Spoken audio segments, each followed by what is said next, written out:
Gravando, presidente. Obrigado, Jailson. Bom dia a todos. Hoje, dia 24 de maio de 2024, 8 horas e 39 minutos, estamos iniciando a sessão de julgamento da 7ª Câmara Julgadora do Tribunal de Impostos e Taxas. Agradeço a presença de todos, doutora Maria Selma, doutor Luiz Eduardo, doutor Henrique, doutor Rodolfo, também na pessoa dos advogados, doutor Rafael, doutor Otto e demais convidados. Eu desejo um ótimo dia, tá? Uma excelente sessão. Para dar início à sessão, gostaria de começar com o processo de minha relatoria, a IM 448-367, Metalex Limitada, processo, doutor Otto está para fazer sustentação oral. Eu vou passar um breve relato dos autos, tá? O AIM contém duas acusações, item 1 é de deixar de escriturar notas fiscais. O item 2 também se refere à acusação de deixar de escriturar notas fiscais, sendo que no item 1 as operações são tributadas e no item 2 as operações são não tributadas, tá? A primeira instância, ela manteve as acusações e aplicou a redução a limitação da taxa de juros à taxa Selic nos termos da súmula 10 em sua versão revisada. A redução da primeira instância não ensejou interposição de recurso de ofício nos termos da portaria CAT 142. Tá? Contra a decisão, a contribuinte apresentou o recurso ordinário e que se alega em apertada síntese. Preliminarmente, nulidade da decisão recorrida, nulidade por autuação por inobservância do procedimento previsto na portaria CAT 115, 2014, possibilidade de autorregularização nos termos da Lei Complementar 1320 e no mérito e na ocorrência das infrações. Baixo potencial lesivo das infrações, pedido de relevação ou redução das multas com fundamento do artigo 527-A do ICMS, aplicação do teto conjunto das multas nos termos do artigo 85-A da 6374, bem como se insurge contra o valor a ser considerado na base de cálculo do teto. O processamento do recurso ordinário foi definido pelo delegado tributário de julgamento. A representação fiscal e parecer de recurso ordinário manifestou-se pelo não provimento do apelo recursal. Eis o breve relato dos autos. Eu passo a palavra ao doutor Otto. Fique à vontade, doutor Otto. Bom dia. Bom dia, muitíssimo obrigado, senhor presidente. Cumprimento os ilustres juízes na pessoa de Vossa Excelência, bem como representante fiscal doutor Rodolfo e os demais presentes e aqueles que nos acompanham pelo YouTube. Agradeço pelo circunstanciado relato e, de fato, a situação fática é bastante simples. Tratam-se de duas infrações que exigem exclusivamente multa acessória, multa isolada, pela não escrituração de documentos fiscais de entrada.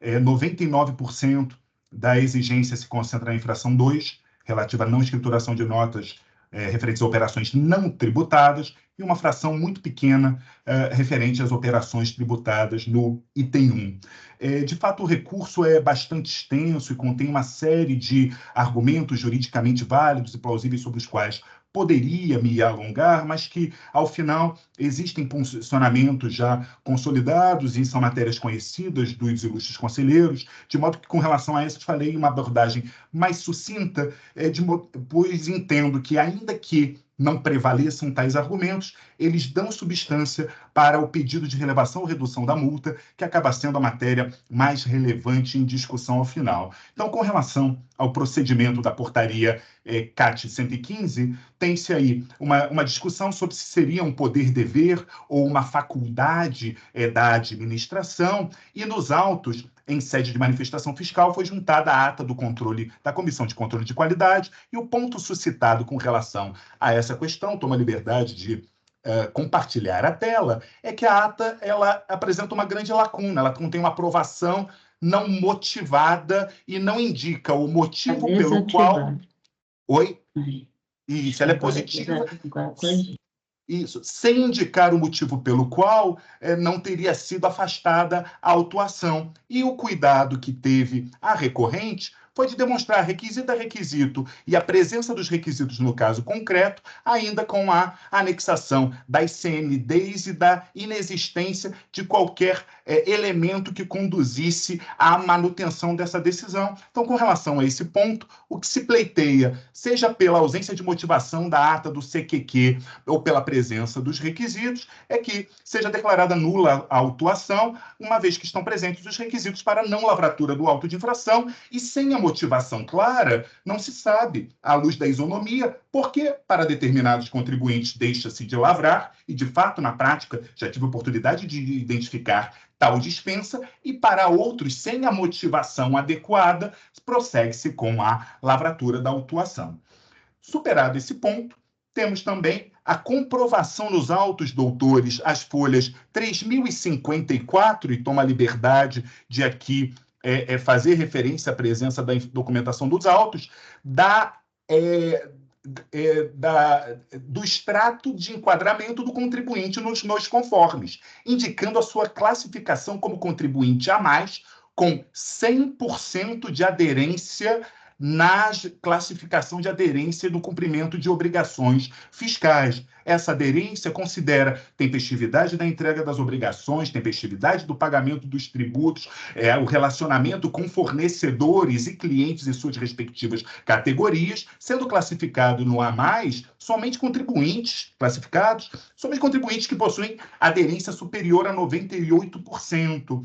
Isso sustenta a argumentação sobre o direito ao procedimento de análise fiscal prévia previsto na Lei Complementar 1320, ainda que não regulamentado. Identifica-se aqui uma clara mora da administração na regulamentação de um instituto que poderia, se existente e validado, oportunizar a regularização destas escriturações, evitando a aplicação, evitando-se assim a aplicação de multa tão gravosa na monta superior a 13 milhões de reais pela simples não escrituração de documentos fiscais de entrada. Então, com relação a esses dois argumentos, o pleito é de provimento do recurso ordinário para que seja cancelada a exigência fiscal. Se ultrapassados, passamos aos fatos. 95% a 96% das operações não escrituradas circunscrevem-se a duas situações. 90% dessas operações, nos termos dos memoriais distribuídos, e tomo a liberdade de passar aqui ao quadro demonstrativo, correspondem a fornecimentos por fornecedores aos clientes da Metalex, hora recorrente, que adquiriram sucata de fornecedores como Prolin e CBA. Então, existe uma nota do fornecedor original para esse cliente adquirente, que é o autor da encomenda. Essas encomendas foram entregues por conta e ordem diretamente na recorrente, é a nota fiscal número 2, prevista no 406, inciso 1, a linha C, e o adquirente fez a remessa para industrialização por encomenda com a nota de número 3 aqui, a nota de remessa para industrialização. O que foi comprovado à saciedade nos autos e com extensa documentação, o equívoco da recorrente foi escriturar exclusivamente a nota 3, referente a essas operações. Então, todas as notas de remessa que transitaram conjuntamente foram escrituradas, e por existir uma interpretação sobre a facultatividade dessa nota número 2, quando essa nota transita junto, nos termos do parágrafo único do artigo 406, entendeu-se que seria uma escrituração e duplicidade da mesma operação. O que fez a recorrente, esse foi o cuidado apresentado na defesa, as folhas 3061, doutores, e também nos memoriais, nós temos um exemplo dessa operação, onde se vislumbra pelo fornecedor original a remessa por conta e ordem, nota 5924, e aqui eu tenho a menção à nota de venda, que era a nota 682955. A nota de remessa que se reporta a essa mesma nota de venda, aqui, 682955, foi a nota de remessa 2923, com o mesmo valor, 247, as mesmas quantidades, 30 mil quilos 109, 30 mil quilos 109, e esta nota está devidamente escriturada, 2923, no livro registro de entradas, não gerando a ocultação de qualquer elemento ao fisco, além de os arquivos XML previamente validados estarem disponíveis na base do fisco, não causando qualquer dificuldade à fiscalização de tais operações, e tanto é assim que o auto diz respeito exclusivamente à multa acessória, tendo sido a fiscalização encerrada sem qualquer apontamento com relação à compatibilidade das operações de industrializações levadas a cabo pela recorrente. Para além disso e dos exemplos, foi apresentado um acervo probatório, e já passo aqui a parte final, com o casamento da totalidade das operações mais relevantes, então mostrando operação a operação, com as informações trazidas dos livros de entrada e dos arquivos XML, indicando os campos dados adicionais e essa compatibilidade, bem como a escrituração com a juntada dos livros registros de entradas, comprovando a escrituração dessas outras notas, e no documento 11 foi apresentada a totalização das operações que se circunscrevem a essas operações. Então, no universo supostamente, né, não escriturado de 287 milhões, essas notas correspondem a 258, 90% da base, 89,95, com uma motivação clara de uma operação para a qual existiam duas notas e, por uma leitura interpretativa acerca da facultatividade da emissão da outra, apenas uma delas foi escriturada. Dito isso, a outra situação, demonstrada no DOC 12 adiante, também constante do recurso da defesa e anexado aos autos desde o primeiro momento, nós temos a individualização da segunda situação, que são as operações de aquisição, entrada de sucata. Essas operações são diferidas na forma do artigo 392 do regulamento, devendo o industrializador, o industrial, emitir nota fiscal de entrada para o destaque, apropriação do crédito e pagamento do imposto diferido na sua entrada nos termos do inciso 3, conforme o regramento do parágrafo do 392. Então, para esta operação também existem dois documentos fiscais, um de emissão de fornecedor e outro referenciado, emitido pela própria recorrente, com destaque do imposto que faz referência a esse outro documento. E existem soluções de consulta no sentido da informação apenas em dados adicionais ou sem a completude das informações, que conduziu à escrituração da nota que contém o destaque para devido pagamento e recolhimento do imposto. No curso da instrução probatória, demonstrou-se a emissão da nota de venda, essa é uma nota de saída da sucata, por exemplo, com a natureza de operação de sucata, é a nota, essa nota aqui, aqui, a numeração do 566979, e a nota emitida na entrada, indicador 0, entrada, fazendo referência 566909, e esta segunda nota foi regularmente escriturada no livro de entrada com toda a composição. Esse fato corresponde a outros 5 a 6% da autuação. E com esses elementos, doutores, demonstra-se que foram questões interpretativas razoáveis que conduziram à não escrituração de tais documentos, pelo que se pleiteou o afastamento das infrações. Caso assim não se entenda, o pleito da recorrente é de provimento do recurso para aplicação da moderação sancionatória. Eis que, à luz de todos esses elementos, se está aplicando uma multa de 13 milhões a um contribuinte que ostenta situação fiscal regular perante o fisco, conforme se comprovam as CNDs apresentadas. Então, temos a CND, as folhas 3.049, com a situação perante a Cefaz, com o apontamento de apenas 3 autos de infração com exigibilidade suspensa. Temos também nos autos a certidão da PGE, no DOC número 3, com a existência de apenas 4 CDAs, todas garantidas por seguro, garantia e regulares, então, certidão positiva com efeitos de negativa.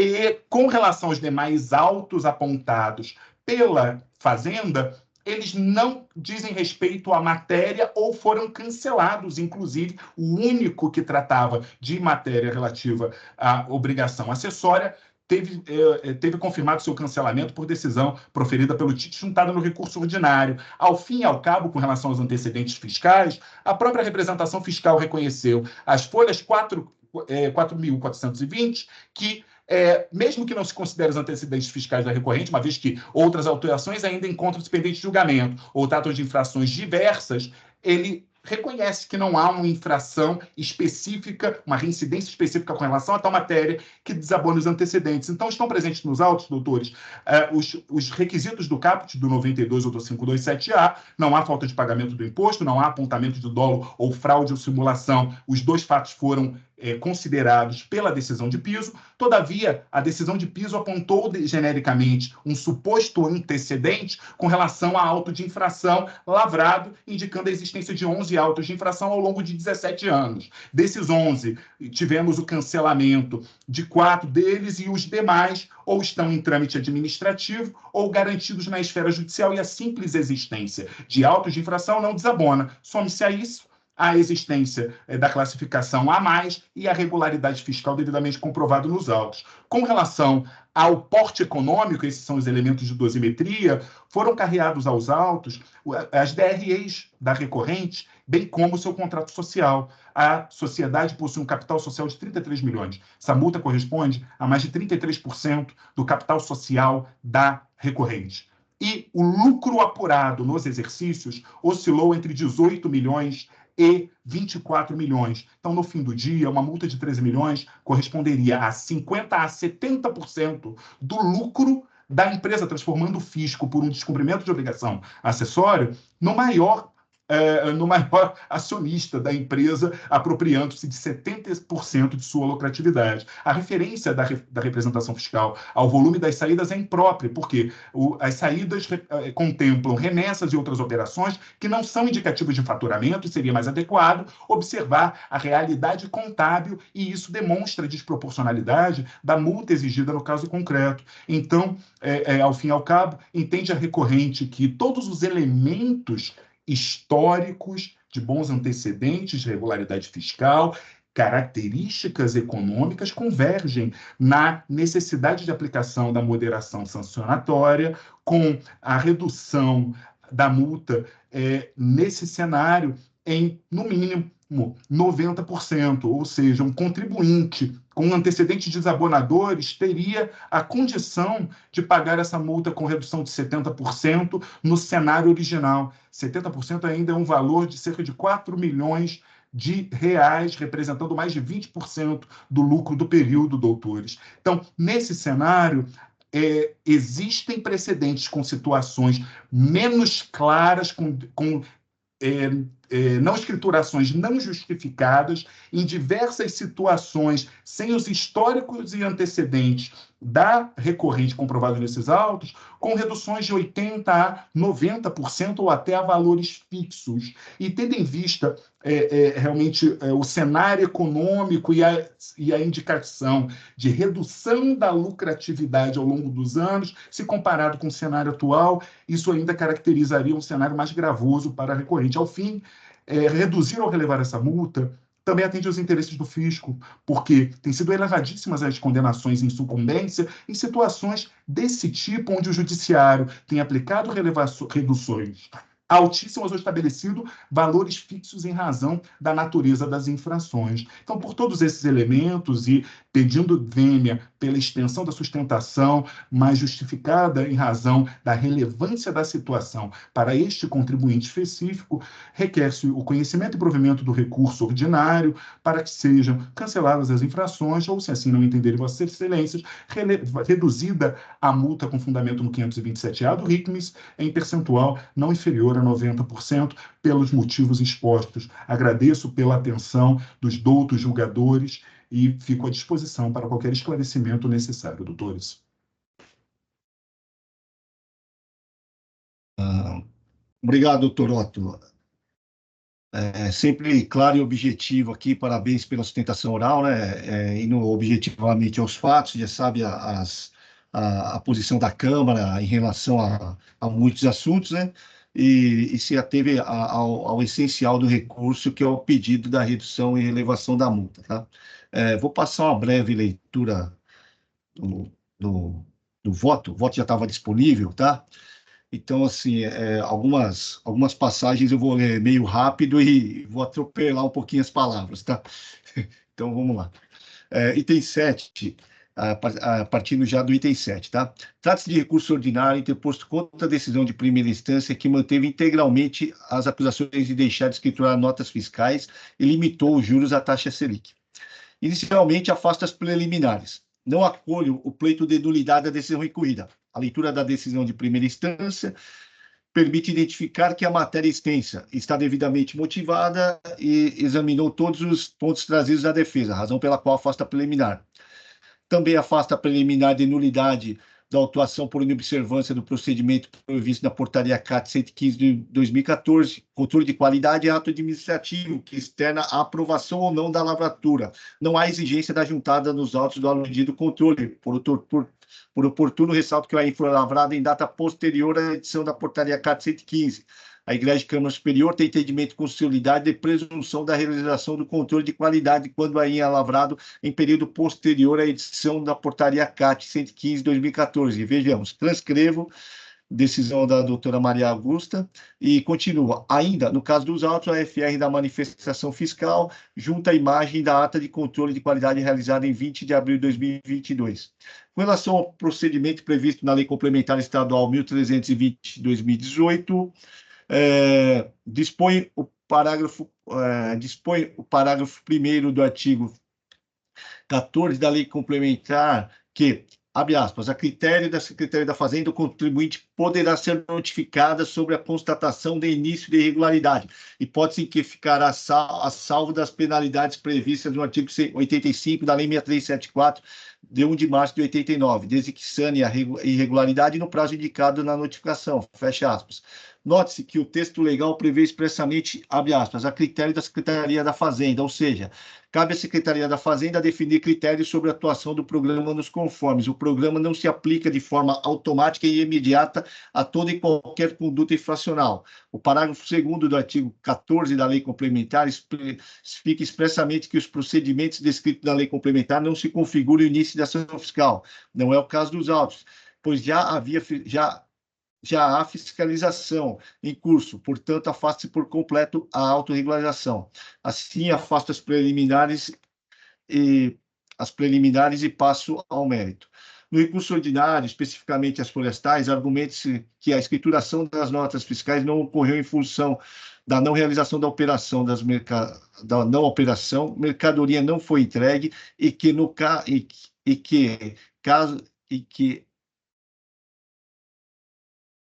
foi entregue e casos em que não foi entregue a mercadoria pela autuada em razão de desconformidade. Para tanto, indica as provas juntadas às folhas 4.209 a 4.239.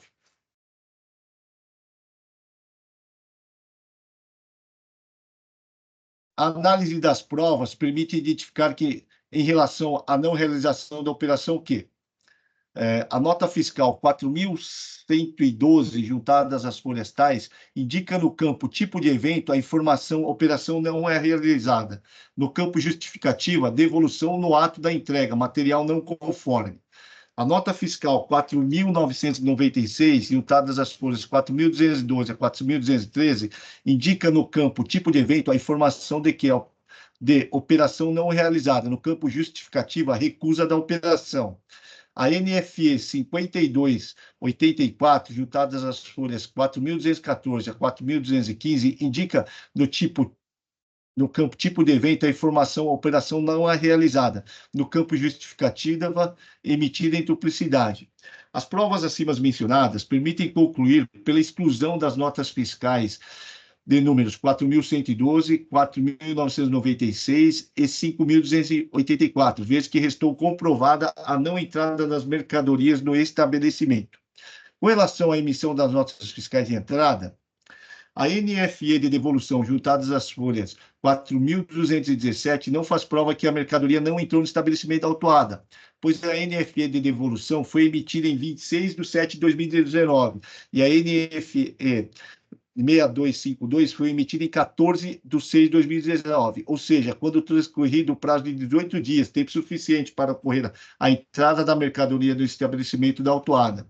A NFE de devolução, juntadas às folhas 4.218, não faz prova da devolução da NFE 46.602, pois a NFE de devolução foi emitida em 21/6/2022 e a NFE 46.602 foi emitida em 7/12/2017. A NFE de devolução foi emitida após a lavratura, que ocorreu em 24/5/2022. Também a NFE de devolução juntada às folhas 4.219 não faz prova da devolução da NFE 45.601, pois a NFE de devolução foi emitida em 21/6/2022 e a NFE 45.601 foi emitida em 7/12/2017. A NFE de devolução foi emitida após a lavratura do AIM, que ocorreu em 24/5/2022. A NFE de devolução, juntadas às folhas 4.220, não faz prova de que a mercadoria não entrou no estabelecimento da autuada, pois a NFE de devolução foi emitida em 31/5/2018 e a NFE 641.064 foi emitida em 23/5/2018, ou seja, quando transcorrido o prazo de 8 dias, tempo suficiente para ocorrer a entrada da mercadoria no estabelecimento da autuada.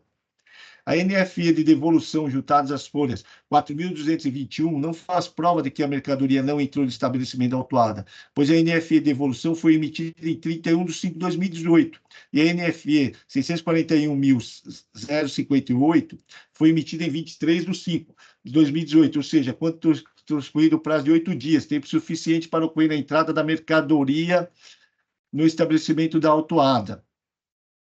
A NFE de devolução juntadas às folhas 4.222 não faz prova de que a mercadoria não entrou no estabelecimento da autuada, pois a NFE de devolução foi emitida em 30/11/2018 e a NFE 44.696 foi emitida em 22/10/2018, ou seja, quando transcorrido o prazo de 22 dias, tempo suficiente para ocorrer a entrada da mercadoria no estabelecimento da autuada.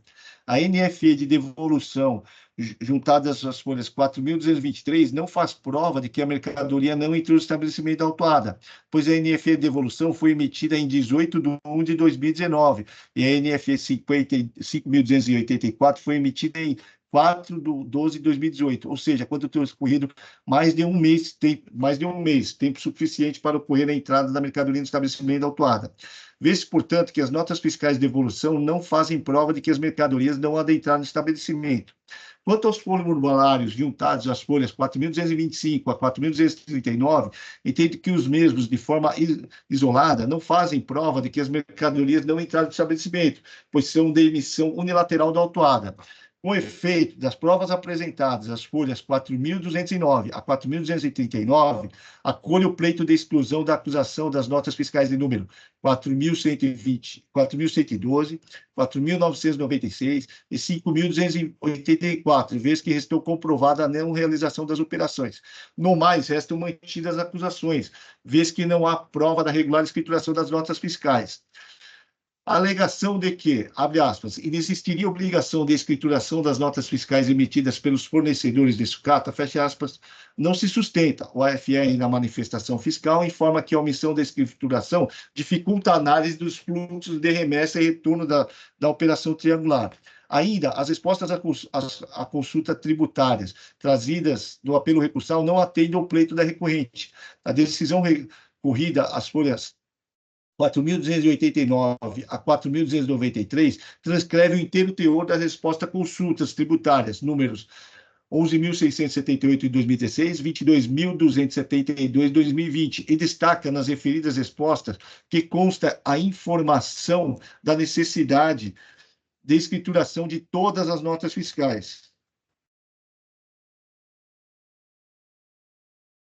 Com relação à redução/elevação das multas com fundamento no artigo 527-A dos LICs, constato que as condutas infracionais não culminaram na falta de pagamento de imposto, que a autuada é contribuinte de grande porte e no recurso ordinário, as folhas 4.350, indica a existência de outros AIMs, mas argumenta que, dentre eles, somente um contém acusação de falta de escrituração de uma única nota fiscal, a IM 3046049, dígito 9. Assim, levando-se em consideração o porte econômico e os antecedentes fiscais, entendo incabível a relevação das multas. No entanto, reduz as multas a 5% do valor exigido, ou seja, reduz o valor das multas em 95% do quanto exigido inicialmente, excluídas as notas fiscais do item 2, mencionados acima. Argumenta-se aplicação do teto das multas em conjunto. Segundo a recorrente, o teto da multa prevista no artigo 85 da Lei 6374 de 89 deveria levar em consideração a soma das multas dos itens 1 e 2, pois as mesmas se referem à falta de escrituração, sendo que no item 1 as operações são tributadas e no item 2 as operações são não tributadas. A recorrente é conseguida no apelo recursal. Transcrevo parte do recurso ordinário em que se argumenta a tese recursal e continuo no meu voto. Não acolho a tese recursal. A interpretação da limitação da multa recai sobre cada conduta infracional e não sobre cada inciso do artigo 85 da Lei 6374, como pretende a recorrente. O parágrafo 3º do artigo 85A dispõe expressamente, abre aspas, o limite previsto no caput deste artigo será observado em relação a cada infração cometida. Ademais, a segregação das multas do item 1 e 2 está de acordo com a previsão legal, vez que a multa do item 2 se refere à operação sem incidência de imposto, que importa em redução da multa em 50%, conforme disposto no parágrafo 2º do artigo 85 da Lei 6374. Atente que na capitulação da multa do item 2 consta expressamente a menção ao parágrafo 2º, diferentemente da capitulação da multa do item 1. Também não há como considerar apenas a saída tributária para se aplicar aplicar o teto da multa, como requer a autuada. Isto porque o dispositivo fala em valor total das operações. E somente operações. O dispositivo legal fala em valor total das operações, e não somente em operações tributadas. Vejamos, transcrevo o artigo 85A e continuo.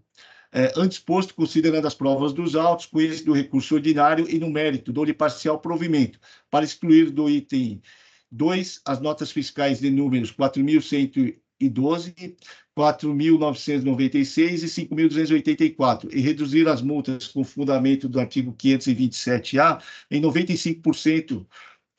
95%. Por oportuno, ressalto que fica mantida a decisão de primeira instância que limitou os juros à taxa Selic, nos termos da súmula 10 do TIT, em sua versão revisada. Vou fazer o registro do voto e eu já abro para discussão. Senhor presidente, eu poderia, primeiramente, cumprimentando pela sempre atenta análise dos fatos e pelo voto proferido. Eu tenho apenas uma preocupação, doutor. Eu tenho visto nas decisões de relevação, redução, de fato, a gente tem um histórico probatório muito amplo que conduz à formação da convicção, mas é costumeira a interposição de recurso especial com relação à motivação, quando os elementos de fato acabaram não ficando expressos nos autos, ou essa riqueza dos debates acaba não sendo carreada especificamente para a motivação da relevação ou da redução. Então, indago se, pelo menos, alguma referência a esses elementos probatórios que conduzem aos 95%, ou seja, 95% das notas são dessa dupla questão, existem as CNDs, existem... Não, eu não... Deixando-lhe à vontade. Eu não me ative a isso, tá? Eu ative o seguinte aqui, deixa eu passar a leitura de novo. No parágrafo 28 e 29 da minha questão, eu falo o seguinte: com relação à redução das multas, com fundamento no artigo 527-A do RICMES, constato que as condutas infracionais não culminaram na falta de pagamento do imposto, que a autuada é contribuinte de grande porte, e no recurso ordinário, as folhas tais indicam a existência de outros AIMs, mas argumenta, dentre deles, somente um que contém falta de escrituração de uma única nota fiscal, a IM 3046049, dígito 9.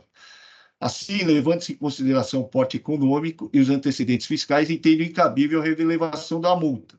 No entanto, reduz as multas a 5% do valor exigido, ou seja, reduz as multas em 95% do quanto exigido judicialmente, excluídas as notas fiscais do item 2 mencionadas acima.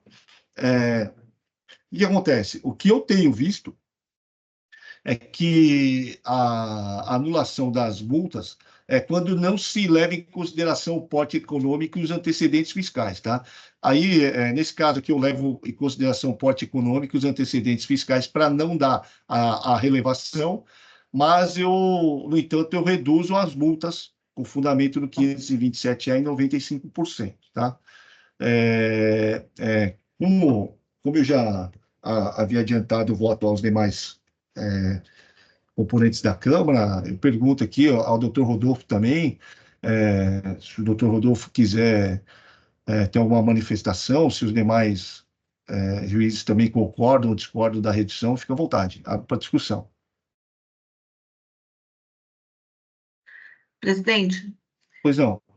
não, eu já havia lido o voto do senhor, né? Dei também uma analisada superficial nos autos, e quero cumprimentar o doutor Otto pela sustentação oral, que foi muito objetiva, e também, doutor, parabéns pela preocupação em enfatizar os fatos realmente ocorridos, o que deu a segurança para o presidente, para o relator também, eu diria assim, acho que, como eu diria, retrato o que realmente o presidente colocou no voto dele, entendeu? Então, ficou assim muito claro a sua sustentação, muito objetiva, parabéns, e, enfim, eu concordo com o voto do doutor Silvio. Ok, obrigado, doutora Maria Selmo. Doutor Rodolfo, fica à vontade. Bom dia, doutor Silvio, bom dia Bom dia. aos demais componentes da Câmara, ao doutor Otto. Eu parabenizo pela sustentação oral. Doutor Silvio, eu gostaria de juntar uma manifestação, estou fazendo a solicitação aqui, e gostaria de chamar a atenção para um ponto, né? Principalmente em relação ao item 2, e assim que eu juntar a manifestação, Ok.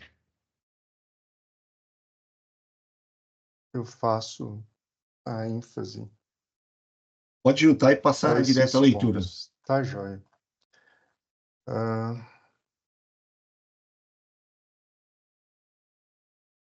É uma manifestação relativamente extensa, então eu peço licença, venha aos senhores, para, ao invés de começar ali no parágrafo primeiro, né, que eu estou só fazendo uma breve introdução sobre a importância das obrigações acessórias no controle das atividades do contribuinte pelo fisco, né, eu gostaria já de passar aqui para o item 9, né, então, assim, a tutela deste bem jurídico, né, as obrigações acessórias, é o mecanismo que assegura a repressão e prevenção de condutas lesivas que possam oferecer riscos aos sistemas, uma vez que infração nessa órbita abala a executoriedade do poder de polícia da administração tributária e a estabilidade dos serviços de fiscalização. A partir do item 10, eu começo a ênfase, principalmente em relação ao item 2 da autuação, né? Então, vamos lá. Conforme consta dos autos, o demonstrativo de folhas 13 a 80 relaciona 4.032 notas fiscais que deixaram de ser escrituradas pelo recorrente, perfazendo, em valor de operação, um montante de R$ 287.547.535,67. Importante ressaltar que não há qualquer controvérsia em relação ao fato infracional imputado à autuada, pois ela própria reconhece que as notas fiscais contestadas no lançamento não foram escrituradas. Assim, nos termos do disposto no artigo 20, inciso 1º da Lei 13.457 de 2009, nos termos do voto exarado pelo ilustre relator, a infração restou plenamente configurada.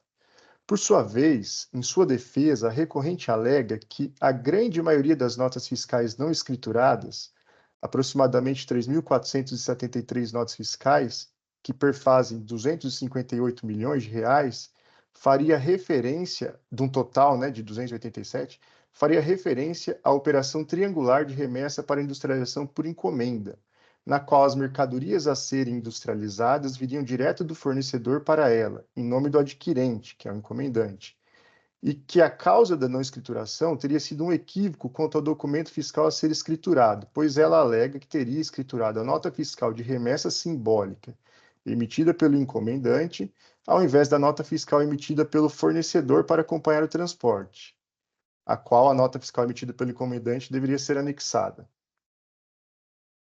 Deixa eu só um segundo, por favor.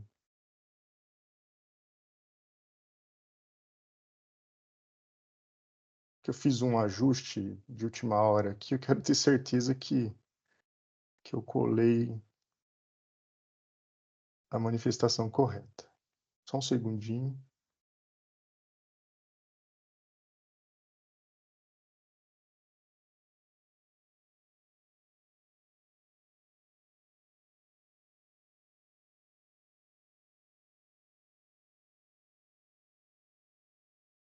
Pronto, vamos lá, acho que está correto. Contudo, ainda em sua defesa, no parágrafo 61, folhas 2.994, a recorrente expressamente afirma que trouxe aos autos, apenas para 50 operações, o conjunto de documentos fiscais em que tal situação teria sido demonstrada. Então, conforme o Dr. Otto apontou, na própria defesa ele traz lá o conjunto de nota fiscal emitida pelo encomendante, nota fiscal emitida pelo fornecedor, a escrituração do livro da nota fiscal. Esse é um conjunto probatório, né? O conjunto de documentos fiscais tal situação demonstrada.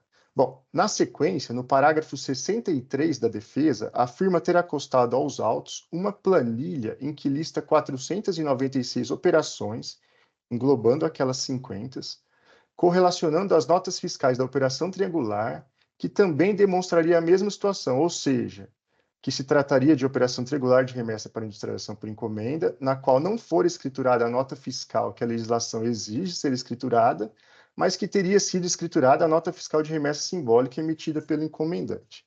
Ou seja, das 3.473 notas fiscais não escrituradas referente às alegadas operações triangulares de remessa para industrialização por encomenda, em que teria sido escriturada outra notas fiscais, a recorrente teria trazido aos autos provas por amostragem para apenas 14,28% das operações. Para as demais operações listadas pela recorrente no DOC 11 de sua defesa, que estão as folhas 3.528 a 3.568, em que pese a recorrente alegar que se trata da mesma situação, ela não relaciona a nota fiscal não escriturada com as outras notas fiscais que teriam feito parte da operação triangular de remessa para industrialização por encomenda, e nem mesmo comprova que teria havido a escrituração de uma outra nota fiscal no lugar daquela exigida pela legislação. Como se não bastasse isso, vejam que as remessas para industrialização por encomenda não são de fato uma operação não tributada, mas sim operação cuja incidência do imposto fica suspensa, condicionada ao retorno das mercadorias ao estabelecimento encomendante dentro do prazo previsto na legislação. São os 180 dias que está previsto no artigo 409 do RICMS, né? Sendo assim, para que não seja exigido ICMS na operação, a condição deve ser adimplida. Porém, ainda mais importante que demonstrar o cumprimento da condição é restar patente de dúvidas que a natureza da operação é aquela merecedora da suspensão, ou seja, industrialização por conta de terceiros. Nesse sentido, a escrituração da nota fiscal das mercadorias recebidas para industrialização é justamente um dos elementos necessários para a configuração da natureza da operação. A escrituração das notas fiscais de entrada é a formalidade que permite concluir acerca da entrada física daquilo que será objeto da industrialização e, por sua vez, procedimento necessário à caracterização da operação, não dando margem à dúvida de que as mercadorias remetidas para tal fim não tiveram destino e finalidade desvirtuados. Contudo, conforme já asseverado, para 2.977 notas fiscais, há apenas a alegação da recorrente de que as mercadorias foram recebidas para industrialização. Porém, não foi demonstrado o registro da nota fiscal, das notas fiscais na EFD Registro de Entrada, nem mesmo pela nota fiscal incorreta, conforme a recorrente alega ter ocorrido. Dessa forma, sequer é possível concluir com segurança acerca da natureza da operação. Logo, também não há como se concluir com segurança que as operações eram merecedoras da suspensão da incidência do imposto, por exemplo. Essa análise foi feita apenas para demonstrar que, ao contrário do alegado pela recorrente, a infração ora em discussão pode sim ter alto potencial lesivo aos cofres públicos. Aqui eu vou fazer uma pausa para chamar a atenção para um ponto, né? No documento, salvo engano, intitulado como DOC 6, DOC 10, perdão.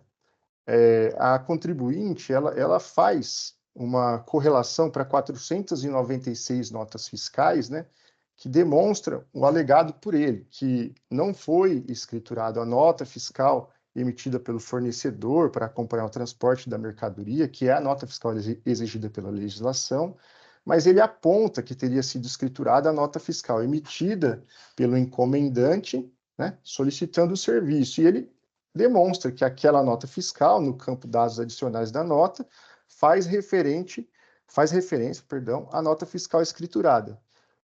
Isso está, então, nos documentos de folha 3.225 em seguintes.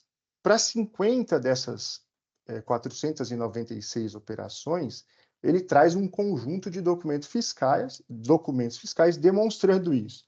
Acontece que, para outras 2.977 que estão lá no DOC 11, consta apenas, e da mesma forma que o fisco faz no demonstrativo dele, a relação das notas fiscais que não foram escrituradas. Só que lá não tem nenhuma correlação com a nota fiscal que possivelmente teria sido escriturada e que, em tese, faria referência à mesma operação. Então, a gente está diante aqui de uma prova por amostragem que demonstra o mero equívoco só para 14,28% das operações. Eu, como fisco, não tenho condição de ir aleatoriamente em qualquer outra nota fiscal fora do conjunto delimitado pela autuada e escolher e entrar nos sistemas do fisco para verificar se, de fato, houve a escrituração de uma segunda nota, se, de fato, essa nota fiscal faz referência à nota fiscal não escriturada. Então, eu entendo que a prova por amostragem, da forma como feita, ou melhor dizendo, o demonstrativo DOC 11, da forma como juntado aos autos, ele não permite concluir esse mero engano do contribuinte para as 2.977 notas. Então, é isso que eu passo a falar aqui no parágrafo 20. Diante do exposto e a míngua de provas, a amostragem não pode servir como fundamento para se concluir que para as outras 2.977 notas fiscais relacionadas no DOC 11, também houve a escrituração de uma segunda nota fiscal por equívoco no lugar da nota fiscal que deveria ter sido escriturada. Tal fato não é demonstrado no DOC 11. Fato este que teria sido um dos fundamentos para se concluir pela redução da penalidade da infração, diante da suposta caracterização de mero equívoco cometido pelo contribuinte. Saliente-se, uma vez mais, a operação cuja suspensão da incidência do ICMS está vinculada ao adimplemento de uma condição não configura, de fato, uma operação não tributada. Também deve ser ressaltado que 209 notas fiscais de aquisição de sucatas não foram escrituradas e, como bem salientado pelo ilustre relator, o conteúdo integral das respostas a consultas tributárias citadas pela própria recorrente afirma que as notas fiscais deveriam ter sido escrituradas. Da mesma forma, e nos termos do voto proferido pelo ilustre relator, também restou patente de dúvidas que a infração narrada no item 1 do AIN restou plenamente configurada. Sendo assim, quanto aos fatos infracionais afetos às obrigações acessórias, não anula ou descaracteriza a infração o possível posterior cumprimento da obrigação pelo contribuinte, haja vista que o prejuízo ao fisco já foi causado. Se tal benefício ocorresse, restaria inócuo, sem efeito, qualquer disposição da legislação tributária que penalizasse a observância das obrigações acessórias. Então, aqui eu começo a análise da redução da multa em si, né? Do artigo 527-A, que eu peço Vênia para não fazer a leitura, identifica-se a existência de condições que devem ser cumpridas simultaneamente para autorizar a redução e relevação das penalidades. A infração tenha sido praticada sem dolo, fraude ou simulação, não implique falta de pagamento do imposto, será levado em consideração o porte econômico e serão levados em consideração os antecedentes fiscais do contribuinte. Não basta, portanto, o adimplemento parcial das condições estabelecidas. Reitera-se, mais uma vez, que o não cumprimento dos deveres instrumentais pelos contribuintes obsta o trabalho do fisco, vez que esse necessita ter à sua disposição, de forma ágil, informações que auxiliem as análises e cotejamentos necessários à realização de seus trabalhos. Deve ser ressaltado também que o presente lançamento relaciona em seu demonstrativo 1 46 notas que perfazem um montante de 625 mil, em seu demonstrativo 2, 4.032 notas que perfazem um montante de 287 milhões, restando patente que o montante da penalidade está diretamente relacionado ao volume das operações, e não com qualquer excesso ou desproporcionalidade da legislação. Há que ser dito ainda que a penalidade aplicada no item 2 já foi limitada a 1% da movimentação do contribuinte, conforme se fez constar no voto oral proferido. Como se não bastasse isso, e o fato de se tratar de infrações incontrovérsias, ainda foi concedido a oportunidade de recorrente efetuar o pagamento com a cumulatividade dos benefícios previstos no artigo 85b e artigo 95, ambos da Lei 6374, o que teria reduzido a multa de 13 milhões para 1.900.000, representando uma redução total de 85% do valor exigido. Tendo em vista o cenário exposto, em que se demonstrou uma enorme quantidade de notas fiscais não escrituradas, 4.078, somando-se, né, os itens 1 e 2. A falta de controvérsia quanto aos fatos imputados à recorrente, que houve comprovação do alegado erro para apenas 14,28% das operações em estados demonstrativo 2, que a multa já fora limitada em 1% da movimentação para o item 2, a possibilidade de quitação do crédito constituído com desconto total de 85% do valor original, a possibilidade de adesão ao Resolve Já, instituído pela Lei 17.784/2023, mesmo na atual fase processual, a proposta de redução da multa em 95%, além de premiar o comportamento do contribuinte que inequivocamente infringiu a legislação posta, ainda é um desincentivo à quitação do crédito nos prazos previstos em lei. Ou seja, além de a redução proposta ser superior ao benefício previsto para a quitação do crédito nos termos do previsto no quadro 3 do AIM, o qual deveria ser o maior benefício possível ao contribuinte, uma vez que elimina a movimentação do contencioso, sobretudo no presente caso em que os fatos são incontroversos, o benefício ora proposto resulta no favorecimento ao contribuinte infrator em relação aos contribuintes que cumprem as obrigações legalmente previstas, culminando em flagrante violação ao princípio da isonomia. Por fim, a recorrente é contribuinte de grande porte que registra 13 autuações em seu histórico, com 19 itens infracionais, 15 deles por infrações relativas a obrigações acessórias. Assim, por qualquer prisma que se analise a questão, conclui-se que a autuada não é merecedora do benefício da redução da penalidade. Isto posto, pugna-se pela não aplicação do benefício de redução da penalidade nos termos propostos no voto ora proferido pelo ilustre relator. Então, eu entendo que o ponto mais significativo aqui, né, seria a falta de demonstração desse mero equívoco para o item 2 para 2.977 operações, né, porque o DOC 11 ele não faz qualquer referência a uma segunda nota fiscal escriturada, não há demonstração da escrituração dessa nota fiscal, então, em termos, em linhas gerais, não foi comprovado da mesma forma que para as outras 496 operações. Obrigado, senhor presidente, e aos demais membros da Câmara pela paciência aí com a manifestação. Deixa eu só, antes do doutor Otto falar, eu estou redigindo uma preferência aqui, então eu vou terminar de redigir a preferência, e aí eu vou passar a leitura. Se a minha preferência sanar o problema com o doutor Otto, aí a gente já ultrapassa essa discussão e passa a votação, tá bom? Só me dê um minuto aqui, tá bom? Só um minutinho. Deixa eu fechar aqui o microfone.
Desculpa, eu vou passar a leitura da ementa e da minha preferência aqui, e depois eu vou explicar o porquê, tá?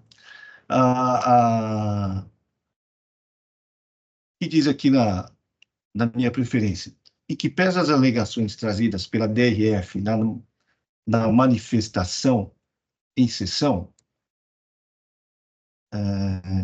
mantenho meu voto, tendo em vista que as alegações relativas às amostras trazidas pela autuada não foram objeto de contraposição nas contrarrazões de recurso ordinário. Portanto, o voto não tratou especificamente da matéria. Ainda, ressalto que, no caso dos autos, o item 2 alcança um montante de R$ 13.199.540 e o item 1, R$ 77.123,85. O item 2 atinge quase que a totalidade do AIM e se refere à industrialização por conta e ordem de terceiros, ou seja, quase a totalidade do AIM se refere à acusação de notas fiscais em que a autuada deu saída sem incidência de imposto, pois atuou somente como industrializadora. Por este motivo, a autuada trouxe aos autos a tese de que a limitação da multa deveria recair sobre as saídas tributadas e não sobre a totalidade das saídas. Por todo este contexto, mantenho a redução proposta de 95%. Deixa eu só atuar, notas fiscais não em que eu estou. Eu vou explicar o porquê aqui, tá? Só um minutinho.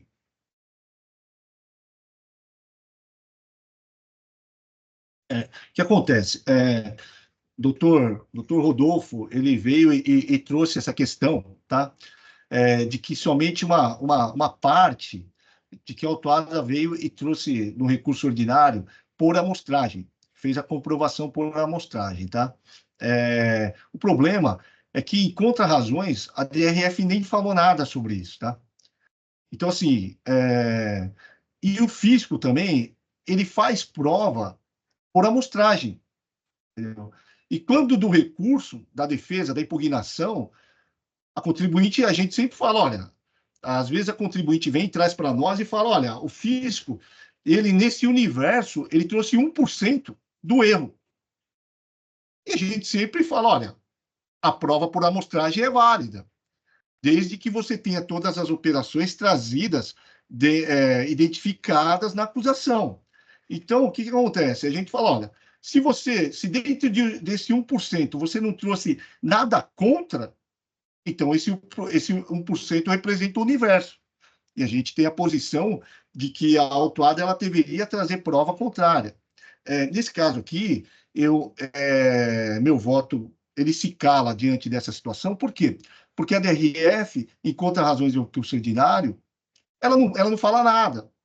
Ela não traz nenhuma, dentro desse universo, dentro dessa amostra, dentro do universo fora da amostra, ela, em contra-razões, ela não foi e falou, olha, tem essas e essas operações e que o contribuinte não trouxe a triangulação. Eu li, novamente, quando o doutor Rodolfo trazia, eu fui lá e li as contrarrazões de recurso ordinário. São poucas folhas, tá? A maioria se pega nas preliminares, e quanto ao mérito, basicamente fala que as notas fiscais deveriam ter sido escrituradas, tá? Por essa razão, tá? E eu acabei reforçando a tese também do Dr. Otto, que o Dr. Otto ele vem e traz, ele fala o seguinte, olha, o teto do 85 deveria levar em consideração as operações tributadas e não as tributadas. Porque deveria, segundo ele, deveria levar em conta o faturamento, mas não é isso que diz a legislação. Também fui atrás, o Dr. Otto ele veio e trouxe, citou os memoriais para dizer que o faturamento, o lucro líquido da DRE foi de 18 milhões. Eu ia citar, mas ele não está nos autos. Se eu citasse, ia dar um problema no meu voto, né? Ele está nos autos, doutor Otto? Está sem voz. Está sem voz, doutor Otto.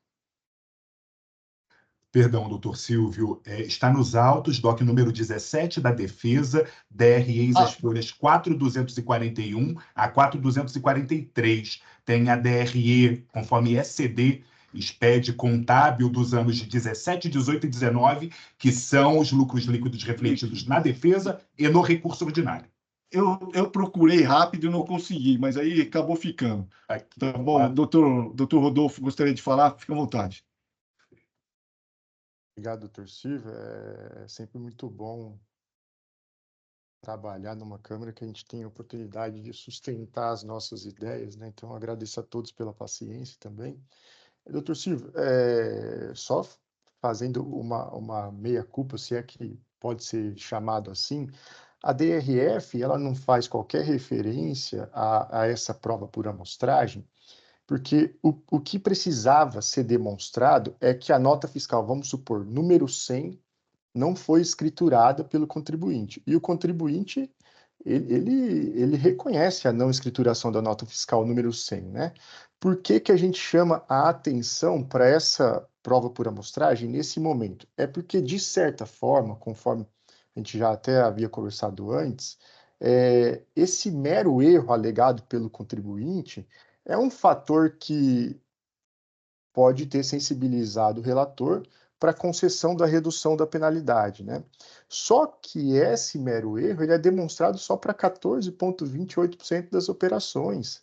Para as outras operações do DOC 11, o contribuinte ele apenas coloca lá as notas fiscais que fariam referência a uma operação de industrialização por encomenda, mas ele não demonstra, né, uma segunda nota fiscal escriturada no lugar daquela que deveria ter sido escriturada, para aí sim dizer, olha, realmente foi um mero erro, não escriturei a nota fiscal número 100, mas eu escriturei a 102, que faz referência a 100, enfim.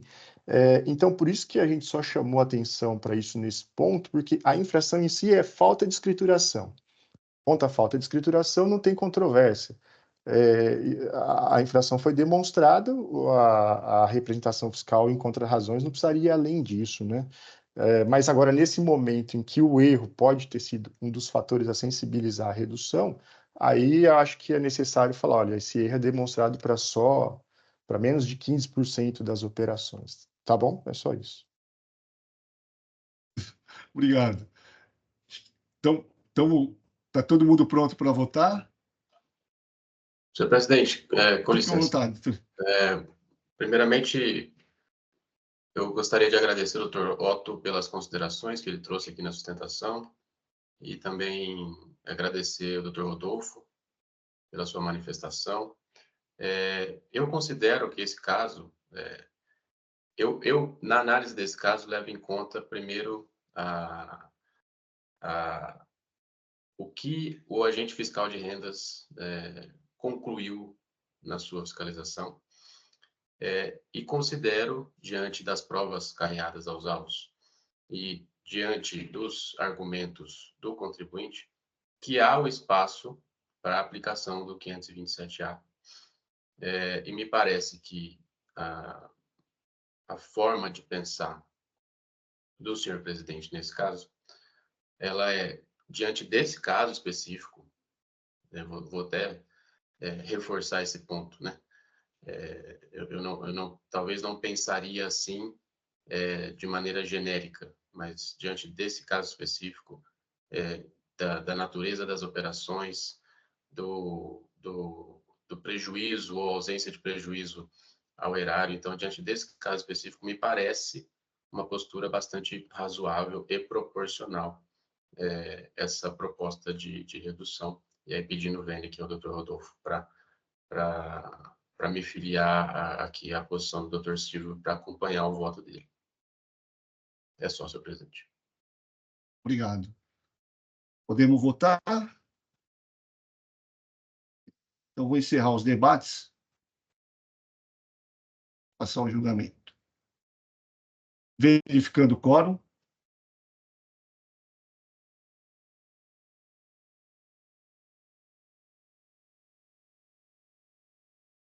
Em votação.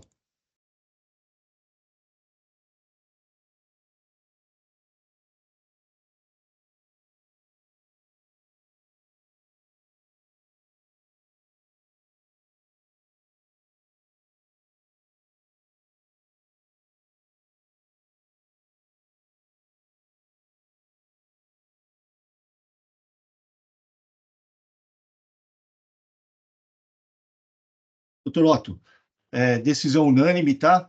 Pela exclusão daquelas, acho que 3 notas fiscais e redução em 95% da multa, tá? Então, obrigado pelo comparecimento, pelas razões orais aqui, sempre muito claro e objetivo. Obrigado, e se eu quiser continuar, fica à vontade. Se eu quiser se retirar também, tenha um ótimo dia, excelente final de semana. Eu que agradeço, senhor presidente, muito obrigado pelo acolhimento e pela profundidade dos debates, sempre mantida nas câmaras presididas por Vossa Excelência. Desejo a todos uma ótima sessão de julgamento e peço vênia para me ausentar. Obrigado, doutores. Obrigado. Dando continuidade, passar o julgamento da IM 4.144.704, Urânio, Distribuidora e Comércio Atacadista de Produtos Limitada, doutora Maria Anselmo, relatora, juíza relatora, o doutor Rafael está para fazer sustentação oral, peço para que a senhora faça um breve relato dos autos e pode passar a palavra diretamente ao doutor Rafael para sustentar oralmente suas razões recursais. Obrigado. Aqui, presidente, mais uma vez, bom dia a todos. Bem, é um assunto já bastante conhecido, né, da Câmara.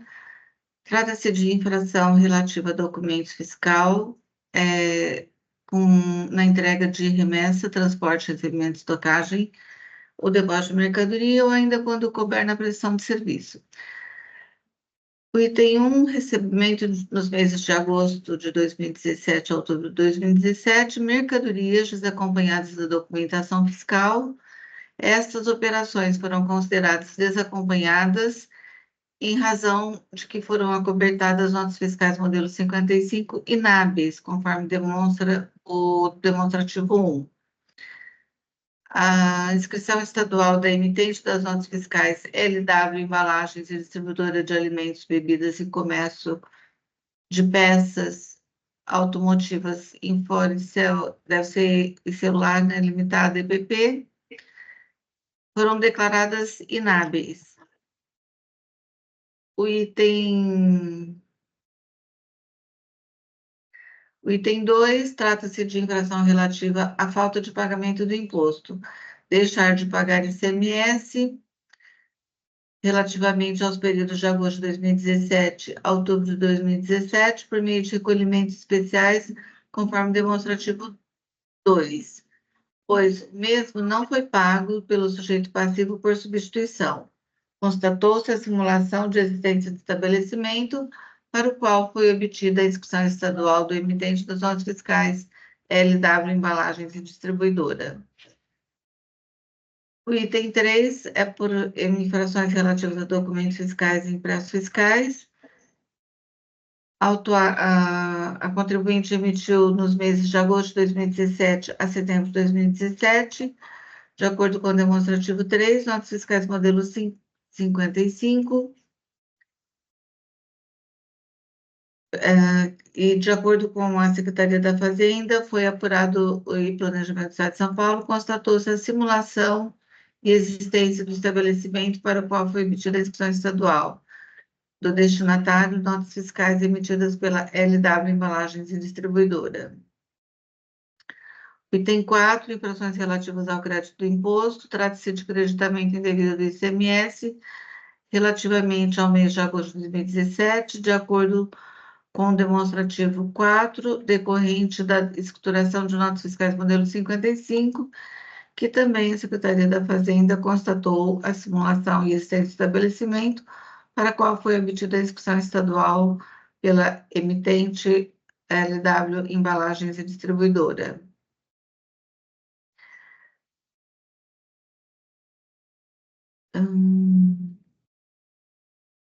A autuada foi devidamente notificada do AIN, apresentou tempestiva defesa às folhas 180 215, alegando em síntese que o AIN é inexistente, uma vez ausente o controle de qualidade determinado pela Portaria CAT 115 de 2014.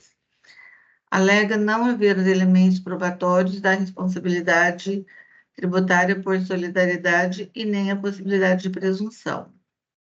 Com relação aos itens 1.1 e 2.2, se as mercadorias estavam submetidas ao regime da substituição tributária, não há que se falar em exigência do imposto. Alega que se a empresa LW adquirir mercadorias no mercado interno ou em outro estado com convênio ICMS com o estado de São Paulo, o ICMS-ST deveria ter sido recolhido pelo fabricante do produto, uma vez que a referida empresa inapta não é fabricante, mas mera revendedora, não tendo a impugnante qualquer ligação jurídica. Com relação aos itens 3.3 e 4.4, alega boa-fé nas relações comerciais.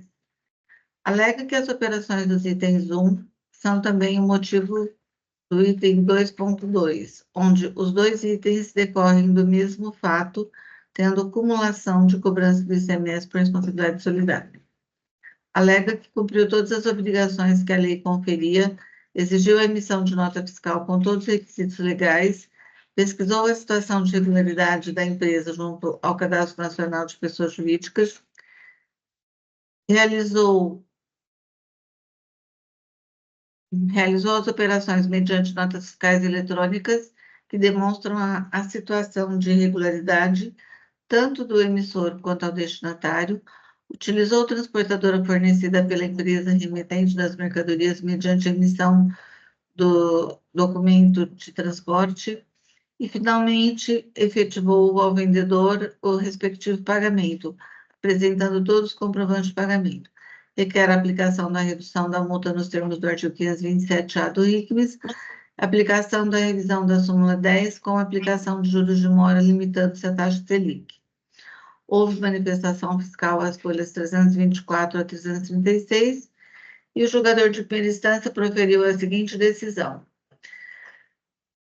Julgou procedente, em parte, concedendo a taxa Selic nos termos da súmula 10 revisada e reduziu a multa aplicada com fundamento no artigo 85, inciso 1, a linha E, combinado com os parágrafos tais, que deve ser observada a nova redação da súmula com relação à súmula 10. Aí ele diz que reduz o valor dos juros de mora aplicáveis ao montante do imposto que deve ser observado na nova redação da súmula 10 da taxa Selic. Interposto o recurso ordinário, a contribuinte requer a reforma da decisão. Pressupostos de admissibilidade foram admitidos, posto isso, foi deferido o processamento da DTJ, as folhas 443, e a apresentação fiscal apresenta suas contrarrazões do recurso ordinário interposto pelo contribuinte. O processo foi distribuído a essa colenda à Câmara deste tribunal, onde, por voto proferido pelo ilustre juiz relator, Dr. Argos Magno de Paula Gregório, converteu o julgamento em diligência para que o agente fiscal autuante, abro aspas, para que se pronuncie objetivamente sobre os documentos trazidos pelas petições de folhas 446, 487 e 526 a 548. Em atendimento à autoridade, à representação da autoridade fiscal, houve manifestação fiscal em retorno da diligência. É regularmente processado, este é o relatório. Eu aguardo, então, suspendo o relatório em razão da sustentação oral, presidente. Obrigado. Pode passar diretamente a sustentação oral, doutor Rafael. Obrigado, senhor presidente. Obrigado, senhora relatora. Cumprimento os demais juízes que fazem parte dessa sessão e os advogados que aqui também participam. A temática já é de conhecimento dos nobres julgadores, e por esse motivo eu não vou tecer considerações sobre normas gerais abstratas. Vou me tecer a fazer considerações específicas sobre o caso. Conforme bem abordado pela ilustre relatora, trata-se o auto de infração, ele possui no seu escopo 4 núcleos infracionais. O primeiro núcleo infracional é relativo à acusação de recebimento de mercadoria desacompanhado de documentos fiscais hábeis, tendo sido cobrado ICMS próprio por solidariedade. A segunda acusação é com base na exigência de ICMS-ST por responsabilidade supletiva e a multa também acumulada, ou seja, é cobrado ICMS próprio, é cobrado ICMS-T e as duas penalidades por suposto descumprimento de obrigação acessória. E também é exigido, aliás, o item 3, né, do auto de infração, ele acusa a empresa de ter emitido mercadorias desacompanhadas por notas fiscais declaradas inidôneas. E a quarta acusação seria de suposto creditamento indevido relativo a essas operações. A empresa a recorrente apresentou a sua defesa administrativa, alegando preliminarmente, conforme explorado pela relatora, o cancelamento da autuação por inobservância da portaria CAT 115, a anulação do auto de infração pela impossibilidade de exigência de ICMS próprio por responsabilidade solidária, tanto do ICMS próprio como do ICMS-T, e no mérito a demonstração de boa-fé com base em todo o lastro probatório, e subsidiariamente a redução da multa com base no artigo 527-A. Em primeira instância, a autuação ela foi mantida quase em sua integralidade, tendo somente a redução da multa e a limitação dos juros, a taxa Selic. A recorrente interpôs seu recurso especial com o fim de se ver esclarecidos pontos que não foram analisados pela decisão de primeira instância. No recurso ordinário, ela traz consigo uma preliminar que é de extrema relevância para a análise dos nobres julgadores. E essa relevância ela se dá pela falta de análise de conjunto probatório. A recorrente, ela anexou vasta documentação, e eu peço vênia aos nobres julgadores para demonstrar quais documentações são essas, né? Que seriam notas fiscais de entrada, que estão nas folhas 30 a 43, pedidos de compra das folhas 207 a 223, registro de livro de entregas, de folhas 230, livro razão, das folhas 241, 249 até as folhas 260, consulta do CADESP, as DANFs, notas fiscais de devolução, comprovantes de pagamento, requisição de comprovantes nas instituições financeiras, outros demais comprovantes de pagamento, atas notariais, enfim, todo um acervo probatório que sequer foi analisado pela decisão de primeira instância administrativa. Eu gostaria que isso fique muito claro aos nobres julgadores quando se analisa o item 35 da decisão. O julgador de primeira instância administrativa, ele se limita a dizer que a recorrente não trouxe consigo nenhum tipo de acervo probatório que demonstra a relação da recorrente com essa empresa que foi declarada inidônea, né? Então, deduzindo-se ter uma simulação, fato que não aconteceu. Fato que, evidentemente, não aconteceu porque as provas anexadas pela recorrente dizem o contrário. Como, por exemplo, a ata notarial. A ata notarial essa que tem fé pública e que demonstra as tratativas realizadas com a recorrente e a empresa que teve a sua declaração de idoneidade declarada. E não só esses documentos, né? A gente anexamos diversos laços probatórios que comprova tanto a compra quanto a emissão de notas fiscais, a consulta do Sintegra, né? A emissão de notas fiscais eletrônicas, enfim, todo o acervo probatório necessário para a demonstração da boa-fé da recorrente não foi apreciado pela decisão de primeira instância administrativa. E eu peço aos nobres julgadores aí, a vênia, para trazer esse trecho de decisão que não nos parece que analisou de forma detida as provas dos autos, né?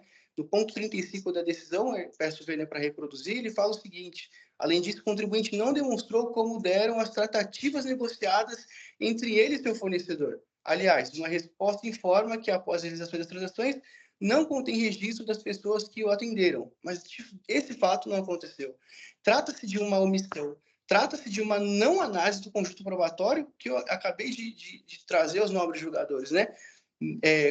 Como as atas notariais, comprovantes de pagamento, comprovantes de aquisição dessas mercadorias, né?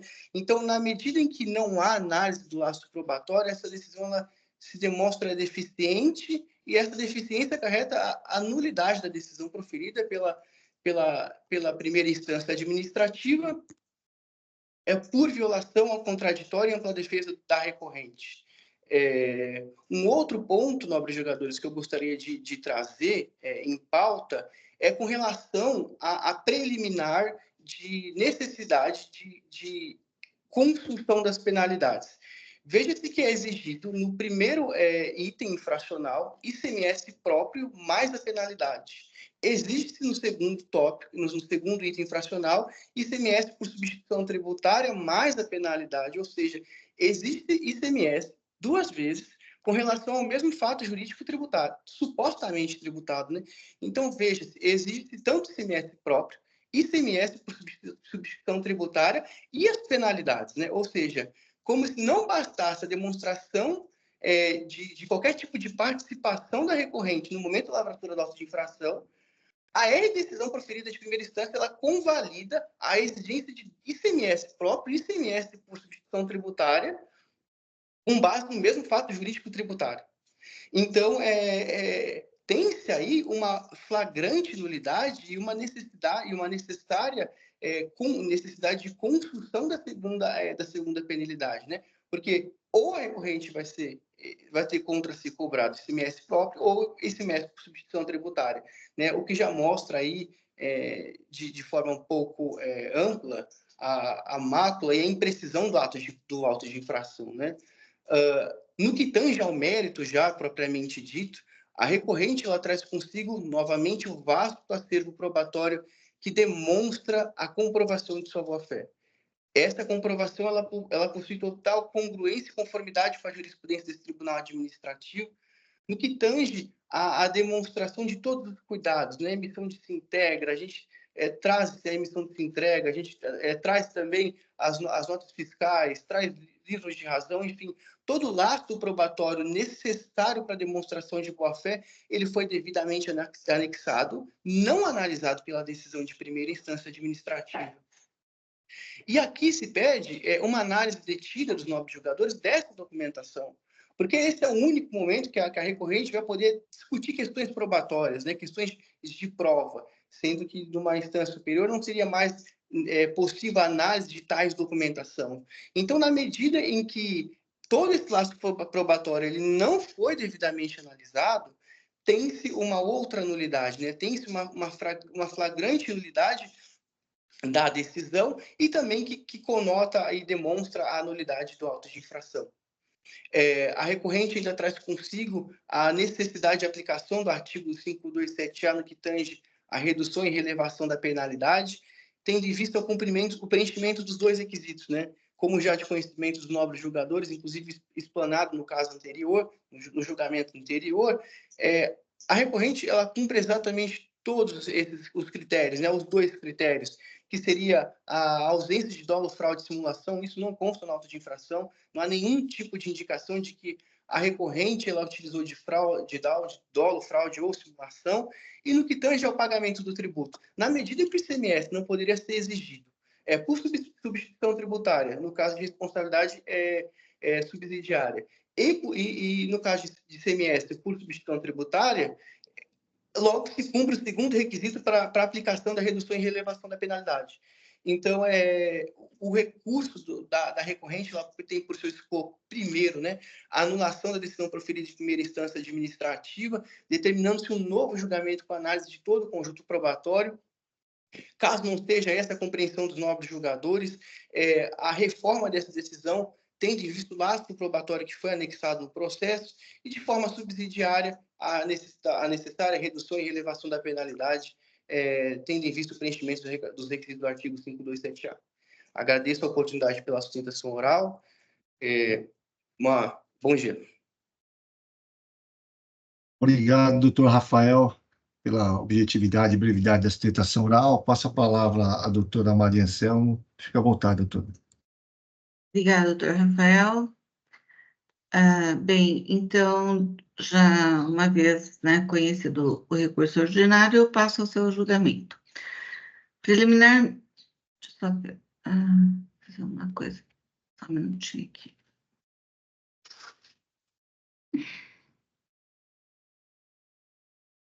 Ok. Trata-se, preliminarmente, a recorrente alega nulidade da decisão por ausência de pronunciamento acerca do conjunto probatório, alegando que a decisão recorrida foi omissa ao não se manifestar sobre a documentação juntada às folhas 207 e 223, as quais sendo pedidos de compras de cada operação, incorrendo assim em cerceamento de defesa. Analiso os documentos e vejo que a decisão era recorrida foi clara e precisa ao se manifestar que não houve comprovação total dos requisitos exigidos pela fiscalização para a comprovação das negociações, conforme abaixo transcrevo. Então, eu transcrevo aqui no item 33. Vale salientar que a autuada devidamente notificada apresentou sua resposta às folhas 167 e 168, juntando alguns documentos de informação em atendimento ao solicitado. Foram apresentadas cópias do Fintegra, pedidos internos, comprovantes das transações bancárias, conhecimentos e transporte e indicação dos transportadores, bem como os registros contábeis. Item 34. É importante ressaltar também que, pela análise da resposta à notificação, se observa que houve atendimento parcial quanto à comprovação dos requisitos perquiridos pela fiscalização, pois não foram apresentados documentos que comprovassem a negociação comercial e a contratação entre as empresas, nem a realização de pesquisas prévias de mercado quanto a preços praticados e outros fornecedores ofertantes das mercadorias adquiridas. O item 35. Além disso, o contribuinte não demonstrou como se deram as tratativas negociais entre ele e seu fornecedor.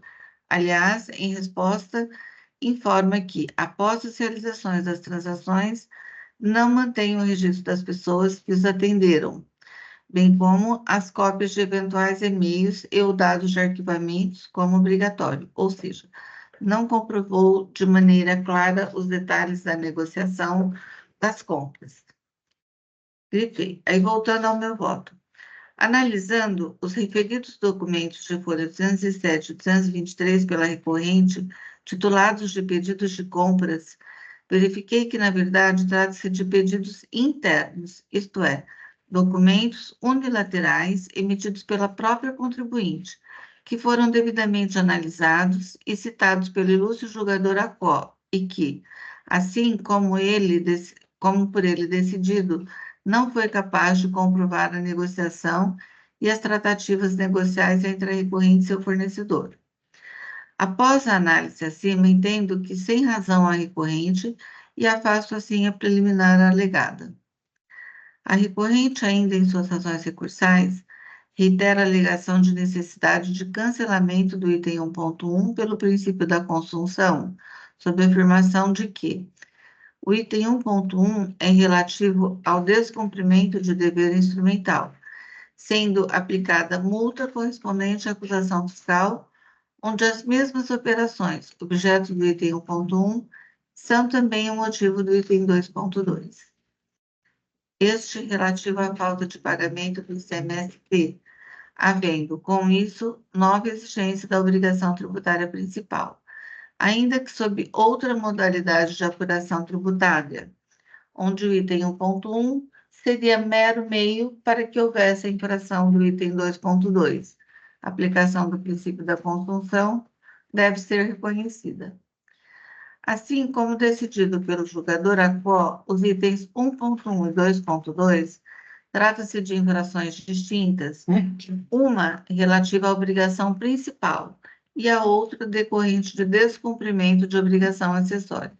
Porém, ambas são penalizadas e com incidência concomitante das multas em questão. Explico.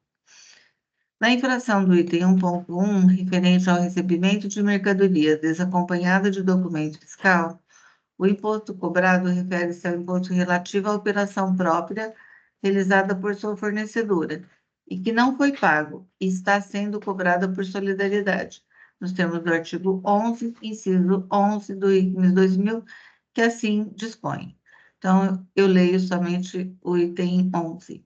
Solidariamente, são responsáveis pelo pagamento do imposto devido, solidariamente, as pessoas que tiverem interesse comum na situação que tiver dado origem à obrigação principal. Já a infração do item 2.2 refere-se à falta de pagamento do ICMS-T depois de ter sido notificada para tanto, nos termos do artigo 267, inciso 2, letra B do ICMS, não tendo qualquer relação com a operação anterior, mas sim o imposto relativo à continuidade da cadeia econômica. Portanto, as infrações do itens 1.1 e 2.2 são totalmente distintas, não guardando quaisquer relações entre elas. Assim, diante do exposto acima, entendo que, mais uma vez, a razão não assiste à recorrente e afasto, portanto, a aplicação do princípio da consunção e mantenho o item 1.1. No mérito, a recorrente reitera que houve demonstração de sua boa-fé e que seriam legítimas as operações mercantis por ela realizadas. Porém, assim como decidido pelo julgador de primeira instância, entendo que não houve por parte da recorrente o atendimento de todos os requisitos exigidos para o reconhecimento da boa-fé. Primeiramente, que não existe qualquer documento comprobatório sobre as tratativas comerciais ocorridas entre a recorrente e a fornecedora, nenhum e-mail trocado entre as mesmas, o que, ao meu entendimento, evidencia as características do esquema de simulação de operações interestaduais e afasta o reconhecimento da boa-fé. Já os pressupostos, pedidos de compras, árvores, fecha aspas, documentos de folha 217 a 223, assim como já anteriormente decidido acima, quando da análise da preliminar deste recurso, não há como constatar a veracidade de tais documentos, o que, a meu ver, se trata de pedidos internos elaborados pela própria recorrente, e, como não há nos autos qualquer outro documento que comprove tais pedidos e compras, não há como serem aceitos. Portanto, afasto o reconhecimento da boa-fé neste requisito. Já com relação aos pagamentos, a recorrente reitera a alegação de que, além da comprovação dos pagamentos através da modalidade PagFor, a comprovação do pagamento seja atestada através de ata notarial juntada com o recurso, a qual teria fé pública, documentos juntados às folhas 413 a 442. Analisando as referidas atas notariais, verifiquei que, ao contrário do que afirma a recorrente, a ata notarial não atesta a comprovação dos pagamentos, mas tão somente relata as informações obtidas através do sistema operacional da própria recorrente. Isto porque, na ata notarial, houve tão somente o relato das informações obtidas no computador da própria recorrente, onde a tabeliã não atesta a comprovação do pagamento, mas tão somente as informações ali constantes, conforme trecho que abaixo transcrevo. As folhas 413. Verifiquei e presenciei o seguinte: em conversa com a funcionária do setor financeiro daquela empresa, Maria Lúcia, tendo acesso ao seu computador, citando no ícone ITQ OBB, tive acesso a uma tela que continha outros dois ícones. No primeiro estava escrito pagamento eletrônico de, e no segundo, pagamento 2000. Selecionando esse ícone citado por último, tive acesso a outra tela, e assim sucessivamente, né? Então, o ato notarial possui sim fé pública, porém, os documentos trazidos aos autos pela recorrente, as folhas 413 a 442, ao contrário do que afirma a recorrente, não comprovou os seus pagamentos. Ao meu entendimento, bastava tão somente a apresentação dos extratos bancários por parte da recorrente, comprovando que tais pagamentos, de fato, foram debitados em sua conta corrente, o que não ocorreu. Assim, entendo não cumprido o requisito da comprovação dos pagamentos. Já com relação ao requisito da verificação de regularidade de sua fornecedora, como a recorrente trouxe aos autos consulta ao Sintegra efetuado após as operações, entendo não cumprido também tal requisito. Por fim, com relação ao transporte das mercadorias, assim como levantado pela representação fiscal em suas contratações de folhas 511, na maior parte das notas fiscais emitidas pela empresa fornecedora, o transporte das mercadorias seria de responsabilidade da própria recorrente, onde as informações relativas a esse transporte encontram-se totalmente em branco. Situação essa que já poderia considerar como documento fiscal inábil, de acordo com o disposto no artigo 184, inciso 3º do RICNES. Então, eu transcrevo e grifo. Considerar-se-á desacompanhada de documento fiscal a operação ou prestação completadas por documento inábil, assim entendido para esse efeito aquele que, preenchido de forma que não permita identificar o elemento da operação ou prestação. Afasto, assim, a tese de que a recorrente teria agido de boa-fé. Com relação à alegação da recorrente de que a aplicação da multa deve respeitar os princípios constitucionais sob pena de caráter confiscatório, lembro que se inconstitucional ou confiscatória, cabe somente ao fisco aplicar a lei, e não a esse tribunal tal análise na forma da Lei 13.457 de 2009. Por fim, com relação ao pedido de relevação ou redução da multa de acordo com o artigo 527-A do RICNES, entendo que não há como aplicar tal benefício, pois, além dos itens 1.1, 2.2 e 4.4, implicarem em falta de pagamento de imposto, o que já impossibilitaria tal concessão. Leva em consideração o porte econômico e os antecedentes fiscais da recorrente, a qual até a data presente possui mais de 20 AINs lavrados, entre sua matriz e outras filiais, onde alguns já finalizados e outros ainda em andamento, além de possuir um capital social registrado na Receita Federal do Brasil de R$ 1.500.000. Portanto, as infrações restaram devidamente comprovadas, mantendo na íntegra a decisão proferida, ressaltando que já for aplicada a taxa Selic nos termos da súmula 10 revisada quando da decisão proferida. Diante do exposto, de tudo que dos autos consta, conheço do recurso ordinário interposto por Urânio Distribuidor e Comércio Atacadista de Produtos Limitada e nego o provimento. Coloco a apreciação dos meus pares. Presidente, eu como voto. Obrigado, doutora. A matéria já é conhecida no tribunal. Nesse caso, também eu entendo que não há construção e também inaplicável a redução pretendida, razão pela qual também acompanho a ilustre juíza e a relatora. Alguém tem alguma dúvida? Gostaria de se manifestar?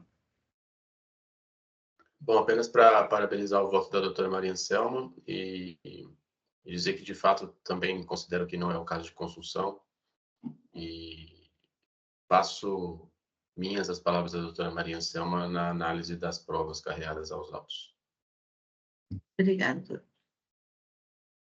Parabenizo a doutora relatora, também não tenho maiores considerações. Obrigada. Vou encerrar os debates e passar ao julgamento. Debates encerrados, verificando o quórum.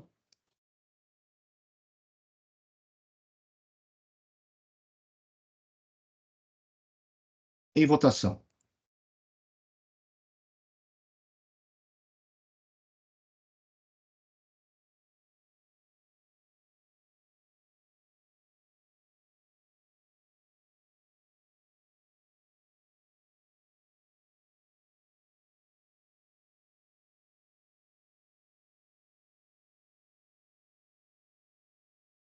Doutor Rafael, decisão unânime pela manutenção do AIM, tá? Recurso ordinário conhecido e não provido. A limitação dos juros à taxa Selic já tinha sido levada a cabo na decisão da primeira instância, tá? Razão pela qual, mas não houve interposição de recurso de ofício, dado o valor reduzido da acusação. Então, se eu quiser continuar, fica à vontade. Se eu quiser se retirar, também fica à vontade. Tenha um ótimo dia, excelente final de semana. Igualmente, ótimo dia. Obrigado. Passar ao último processo da pauta, a IM 4.146.346, Verdeco, Indústria, Comércio de Importação para Artefatos para Jardim, Eireli. Processo é de minha relatoria, o voto já estava à disposição, considerando a inexistência de sustentação oral, vou passar a leitura diretamente ao voto, ultrapassando a leitura do relatório. Item 7. Trata-se de recurso ordinário interposto contra a decisão de primeira instância que manteve integralmente a acusação de crédito devido decorrente da escrituração de documentos fiscais, abre aspas, referente à entrada de mercadorias do estabelecimento em situação que não atende às condições previstas no item 3 do artigo 59 do RICMES. O relato infracional, fecha aspas, o relato infracional informa que a emissão de documentos fiscais é atribuída à Triplo, Indústria e Comércio de Plásticos Eireli, não localizada desde 16 de 4 de 2020, sendo que os documentos emitidos após 16 de 4 foram considerados inidôneos conforme o processo de constatação de nulidade da inscrição estadual. A terceira Câmara Julgadora converteu o julgamento e diligência para esclarecimentos a respeito do mandato de segurança número tal, em que se discutia a nulidade da inscrição estadual da remetente das mercadorias, Trípoli. A ilustre procuradora do Estado, Cíntia Watanabe, no cumprimento da diligência, juntou documentos relativos à ação mandamental, bem como emprestou informações, as folhas 1007 a 1009. Na sequência, foram juntadas manifestação da DRF e contribuinte. Ao analisar os documentos, observo que o objeto do mandato de segurança, que já transitou em julgado, não guarda pertinência com o presente julgamento, pois, como explicado no despacho do PCN, o objeto do mandato de segurança recai sobre o ato de constatação de inatividade pelo fisco, formado através da declaração de não localização do estabelecimento, previsto nos artigos 11 e 12 da portaria CAT 95/06, publicado no DOI de São Paulo, de 5 de 3 de 2021.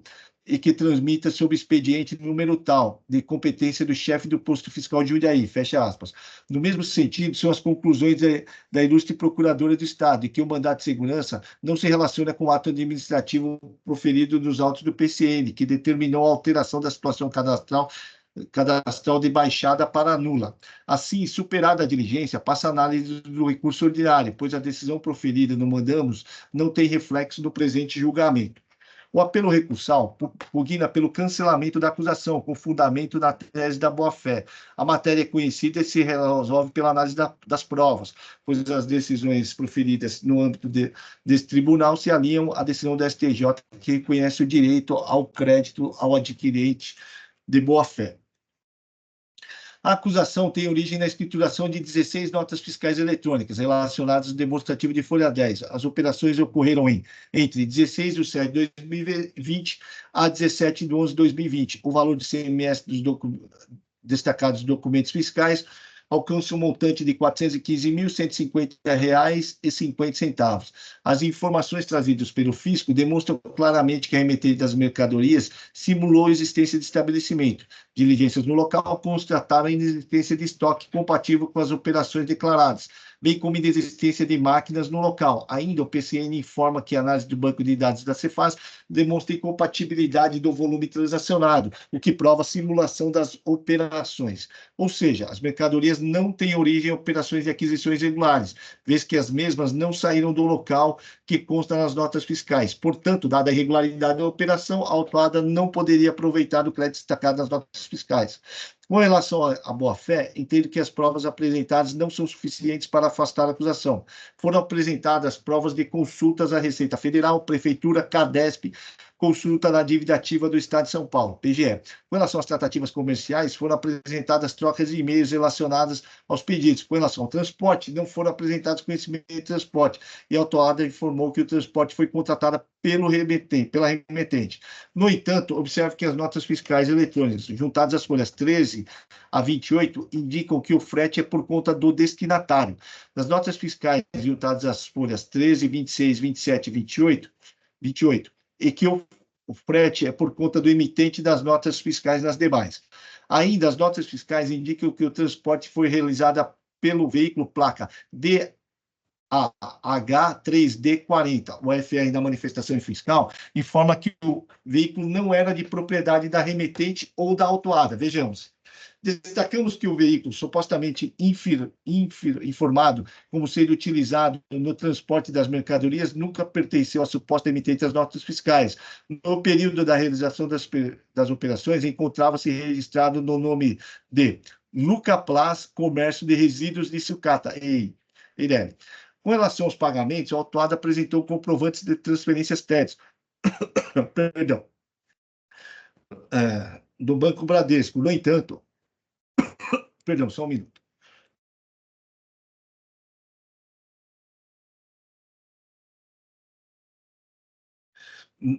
No entanto, os comprovantes indicam que os valores foram transferidos à matriz CNPJ 29.303.566/1000 ao contrário, dígito 74, e não a remetente das mercadorias 29.303.569.000, 2.000 ao contrário, dígito 55, como observado pelo AFR.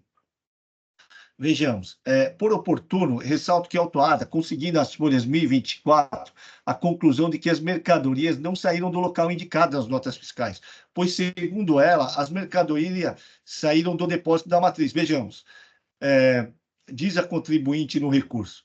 Assim, entendemos que há vício de ordem formal na capitulação do auto de infração, ora, combatido, pois não estamos diante da hipótese de simulação do negócio jurídico, pela inexistência ou inatividade do estabelecimento de origem, mas erro ou imprecisão das informações lançadas no documento fiscal, pois os insumos para a manufatura da requerente partiram do depósito da matriz Trípoli, sendo possível, inclusive, identificar as respectivas operações com os documentos disponibilizados pela recorrente, ainda na ordem fiscal. Continuo no meu voto. Nesse contexto, entendo que as provas apresentadas não permitem concluir que o autuado é adquirido de boa-fé, dada a fragilidade do transporte em que não é possível identificar as origens das mercadorias e os comprovantes de pagamentos que foram destinados à matriz e não à filial, como consta nos documentos fiscais. No mais, a declaração de idoneidade posterior às operações comerciais não macula o trabalho fiscal, pois a declaração de idoneidade tem caráter meramente declaratório. Assim, considerando a natureza declaratória não constitutiva, os efeitos decorrentes de um documento fiscal nulo retroagem desde o seu surgimento, independente da publicação do instrumento que declara a inidoneidade. No mesmo sentido, transcrevo abaixo o entendimento exarado pela Câmara Superior no julgamento dos autos DRTC 2.860.951 de 2005. Antes posto, considerando as provas dos autos, conheço do recurso ordinário e, no mérito, nego-lhe provimento. Vou fazer o registro do voto e eu já abro para discussão.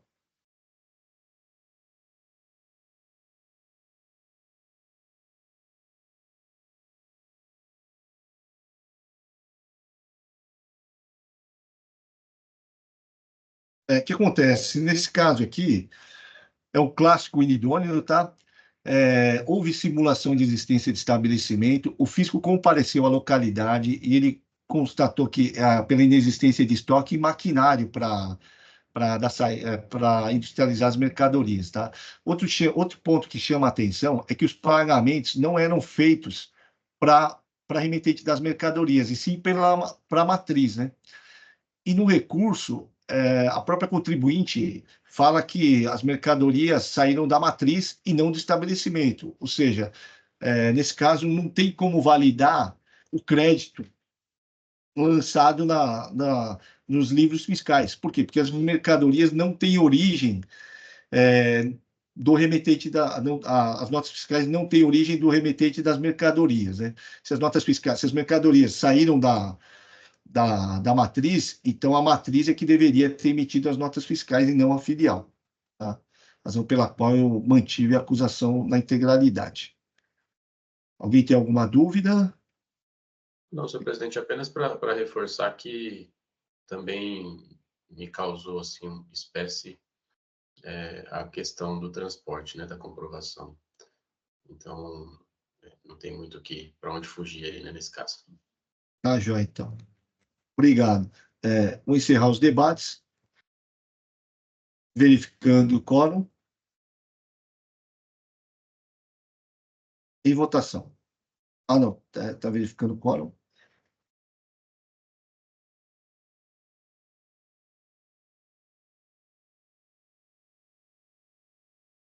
Em votação.